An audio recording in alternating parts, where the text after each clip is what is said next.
اعوذ باللہ من الشیطان الرجیم بسم اللہ الرحمن الرحیم۔ السلام علیکم ورحمۃ اللہ وبرکاتہ۔ حضرت لوط علیہ السلام کا واقعہ۔ حضرت ابراہیم علیہ السلام کے زمانے ہی میں ایک دوسری بستی میں اللہ پاک نے حضرت لوط علیہ السلام کو اپنا پیغمبر بنا کر بھیجا۔ حضرت لوط علیہ السلام کی قوم کے لوگ بڑی بے شرمی کے کام کیا کرتے تھے، چوری، ڈاکہ زنی وغیرہ۔ حضرت لوط علیہ السلام نے بار بار سمجھایا کہ تم ایسی بے شرمی کے کام کیوں کرتے ہو جو تم سے پہلے دنیا میں کسی نے نہیں کیے۔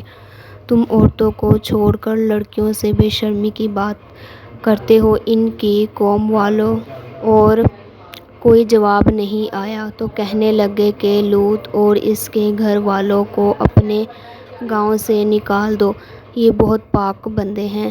حضرت لوط علیہ السلام نے پھر سمجھایا کہ دیکھو، جو کچھ میں کہتا ہوں تمہاری ہی بھلائی کے لیے کہتا ہوں۔ میں تم سے یہ نہیں کہتا کہ جو کچھ میں تم کو نصیحت کرتا ہوں اس کے بدلے میں مجھ کو کوئی پیسہ یا مزدوری دو، بلکہ اس کا بدلہ تو مجھ کو اللہ تعالیٰ دیں گے۔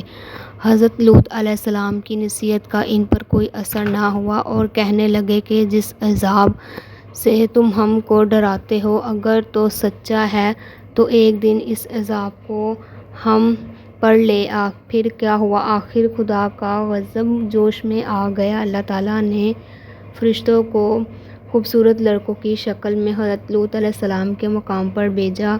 حضرت لوط علیہ السلام نے سب لڑکوں کو دکھایا تو بہت غمگین ہو گئے کہ یہ لڑکے میرے پاس مہمان آئے ہیں اور میری قوم کے لوگ ان کو پریشان کریں گے۔ کہنے لگے کہ آج کا دن میری مشکل کا دن ہے۔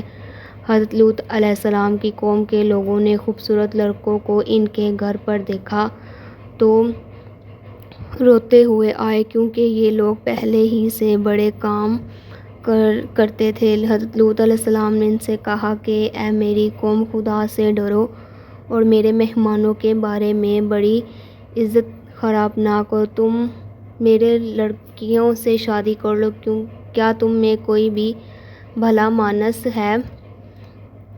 وہ بولے کہ تم کو معلوم ہے کہ تمہاری بیٹیوں کی ہم کو ضرورت نہیں ہے، جو کچھ ہم چاہتے ہیں وہ تم کو معلوم ہے۔ حضرت لوط علیہ السلام نے کہا کاش مجھ میں تمہارے مقابلے کی طاقت ہوتی یا میں کسی مضبوط قلعے میں ہوتا۔ فرشتے جو خوبصورت لڑکیوں کی شکل میں آئے تھے، انہوں نے حضرت لوط علیہ السلام کو اتنا غمگین دیکھا تو کہا اے لوط علیہ السلام، ہمارے تمہارے رب کی طرف سے بھیجے ہوئے فرشتے ہیں، یہ لوگ آپ تک ہرگز نہیں پہنچ سکتے۔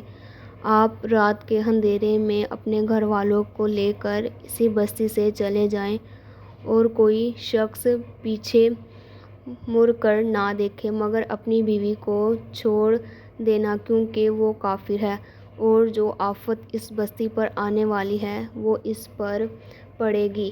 اسی بستی پر صبح کے قریب اللہ کا عذاب ہوگا۔ حضرت لوط علیہ السلام خدا کے حکم کے بامون جب اپنی بیوی کو چھوڑ کر بقیہ اپنے گھر والوں کو لے کر رات کو اس بستی سے چل نکلے، صبح کے قریب اللہ میاں کا عذاب آیا اور اس بستی پر پتھر اور کنکروں کی بارش شروع ہوئی۔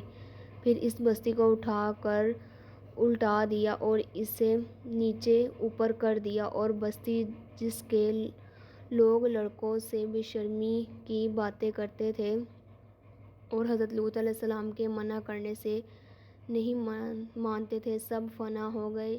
یہ تو تھی ان کی دنیا میں خرابی، اور دوزخی کا عذاب اللہ تعالیٰ کے ہاں جا کر ملے گا، وہ علیحدہ۔ خدا تعالیٰ ہم سب کو ایسی بے شرمی کی باتوں سے محفوظ رکھے۔